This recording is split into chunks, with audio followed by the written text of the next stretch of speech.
Okay, Tom. What brings you to Camden, New Jersey, Tom? Basically the methadone. Okay.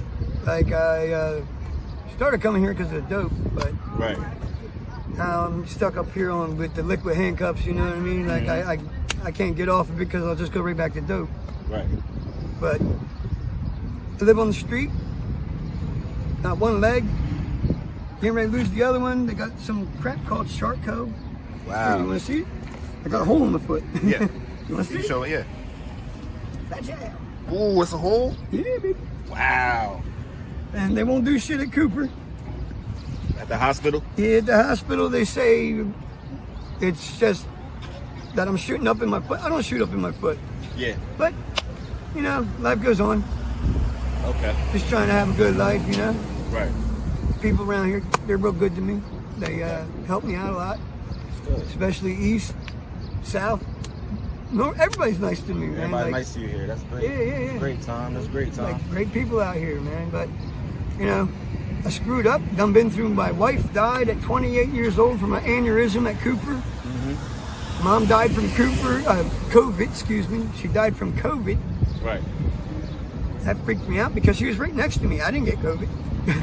That's crazy, right? Sorry for your loss, Tom. Shit happens. So I'm told shit happens. Little stuff happens, let me say that. But right now I'm just trying to get my life together, but I keep screwing up. Right. You know, I'm a drug addict. Okay. I have good intentions, but it's the follow through where I screw up. Right. I just don't know what to do.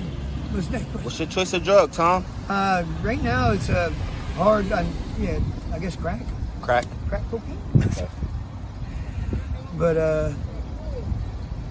I do it because I'm in a lot of freaking pain all the time. But Right. I mean, I don't know what else to do. I go to the doctors and they don't help me because I'm on methadone. So like I get screwed. Right. But that's neither here nor there. So I just take care. I self-medicate is what they call it. You know. Self-medicate, right? Yeah. Get it from the streets, huh? Yeah. What the hell? How do you intake your drug, Tom? Well, I'm an IV user Okay. and I smoke ready. So Okay. inhaling, I guess. What's ready? It's hard crack. Crack? Okay. Oh, they call it ready? Yeah. Ready rock? Ready, hard, cook up. Okay. Like there's a bunch of names for it. I would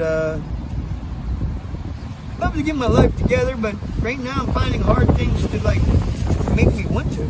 Yeah. Like, hey, I love God. Like, don't get me wrong, I'm a religious person. Like, Yeah. but I'm not into the churches and things. Like, I think churches are just for money. I don't know. Right.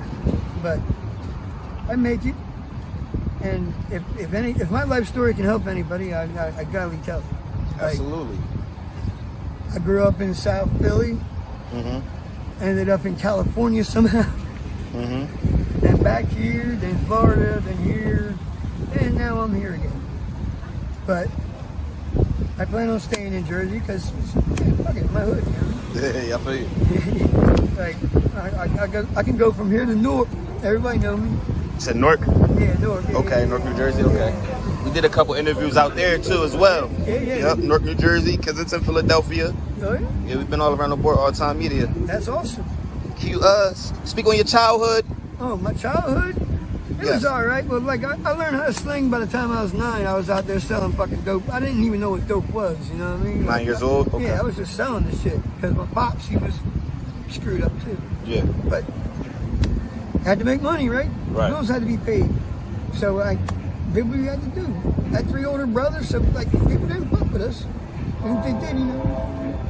But you know, my childhood was all right, I guess. We had what we needed. Okay. Like we never wanted for nothing. Okay. Except for food. Except for food. Food's a bitch. But we get it, you know. Yeah. But you know, I had a fucked up childhood. Like, I can't lie. Like I was molested about the end, but I got over it. I found out that it was wrong by the time I was 11. Turned that fucker in. And now you know you just have that shit in the back of your head, like, am I gay or not? And like I'm like, I know I'm not gay. I love the chicks. Right. So, like, I feel bad for people that it does screw up. You know what I mean? Like, I feel bad. Mess their head up. Yeah, it screws their dome up. But by the time I was 23, I was married, had 2 cars and a house. Wow. And then I got hooked on heroin because I dislocated my shoulder at work, and they were giving me perk 10s. And fucking, they took them away 6 months into it, and I'm like, yo, what the hell's going on? I started getting sick. I didn't even know what sickness was. So the prescribed medication probably got you hooked, right? Yes, it was. Yeah, it was prescribed. Yeah. So when you said work, did you stop like hustling and stuff? Oh yeah. I started working jobs at I worked in Pure Land in Beckett. Okay. Down in South Jersey. All right. And hell, I had a wife. I had 2, like I said, 2 cars. Everything was going out well. Yeah, Fine. everything was working, and then Pet Boys picked up and moved to New York. Yeah. And they fired everybody. That was 5 years in. I got married with that child. I thought it was going to be a lifer, you know what I mean? Right. But that screwed it up. And then I started fucking up because I had to sell the, I went back to what I know. Right. And got popped with a fucking piece of pot roach. It wasn't even weed in it. It was just roach paper. And they gave me 150 grams. Damn. Took my license. I took my everything. I took my job, everything. Man, I was screwed. But I was on the right path though, Tom. I thought so. You had everything going. I thought everything was good. So my uncle calls me from Florida and says, yo, come down here, I got you a job. I pick up wifey, my cars, go down there. Ended up getting straight. I had a house and a car down there now. And wifey crying to me to come back up here. We came back up here, she died within a year. Fucking aneurysm. Sorry. It was horrible. They picked me up in Camden County, picked me up for something I just did 9 months for. They rearrested me for the same charge. Wow. And my wife died Tragic. within them 3 days, yo. They let me out to unplug her.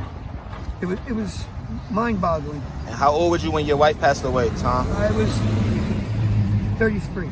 33? Yeah. She had just turned 28. So sorry, screwed Tom. up. Was she into drugs as well, or? Yeah, she kind of did whatever I did, you know. Okay. Oh, my man's doing it, I'm with it, type of thing. Yeah. That's pretty much it. You got any kids, Tom? No, thank the Lord, but I was not blessed with them because she kept having miscarriages. Okay. Well, like I guess we were stressed all the time. Right. Like we were struggling for a while, but I'm always a happy guy, man. I'm always smiling. I see your energy, yeah. Yeah, like good vibe. I feel the good vibe from you, I try Tom. to make people in a good mood because negative energy is just bad, man. Like I'm like that too. Happy, joke around and stuff like that. Good. We go through the most stuff. We just good at hiding it. Yeah, we're better at hiding it than others. Yeah. But the goofy person, the person that want to make everybody laugh, joke around. Normally the most depressed. Yeah. Normally the most depressed, man. Yep, I found that out too. Right. Like I'm not good at dealing with anger. Like I used to cut myself and shit. Like I don't know. I stopped that. Right. But that was when I was a kid. Up to now, I've been on the streets altogether for about 5 years. How you deal with like sleeping outside, Tom? I got a tent myself. Okay. Like we put it up over on a state property so they can't mess with me really. Okay. So like me and my boy, he helps me out a lot. Right. And we just chill. Like no one messes with us. We have a problem with getting electric and water, but we deal with it. Like there's the cathedral on Federal Street that helps us out. Okay. And like the cathedral helps us out a lot.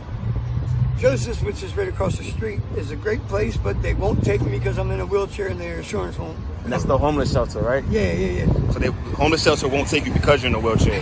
This is retarded, right? Yeah, It doesn't make sense, but yeah. Hey, I can't fight the system all by myself. So give me some experiences with your wife when she was alive, Tom.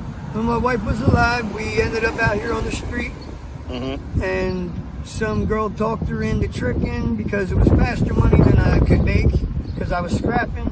Right.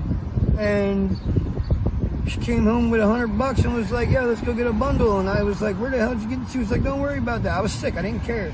Right. And then she told me, and I was like, I don't want you doing that. And she's like, well, I'm gonna do what I do. And you know, it was either watch out for her or leave her. And I love my wife. Right. So I stayed with her. Stay by her side. Of course I did. And ended up having another girl have me watch out for her too. So I love my wife. I couldn't see me without her. And then she passed away, and like I went deeper into drugs that I can ever imagine. Like So you hit rock bottom. Yeah, I tried banging up 12 dimes, and I couldn't even push it down without passing out. Every time I pushed it in, I went out. Wow. But I believe that I am here for a better purpose than what I think I am. Absolutely, Tom, because you wouldn't be here talking to me right now, Tom. That's what I'm If saying. that wasn't the case. That's a good point. Tom, I appreciate you like having the courage to get your story out, because you know it's people going through some similarities as you. Right. Running the streets. It's ex-addicts, people that recovered. Yeah. They watch this and this motivate them to not get back into the streets, not get back to that life. And you might change a kid's life, you know, that's going through deep depression and issues, you know. Yeah. Well, and don't know ways to cope with it. God always loves you, man. God's always good all the time, man. God's good all the time. You just don't look for it. He's always there. You ain't gotta look for it. Right. Like, I wouldn't have met you.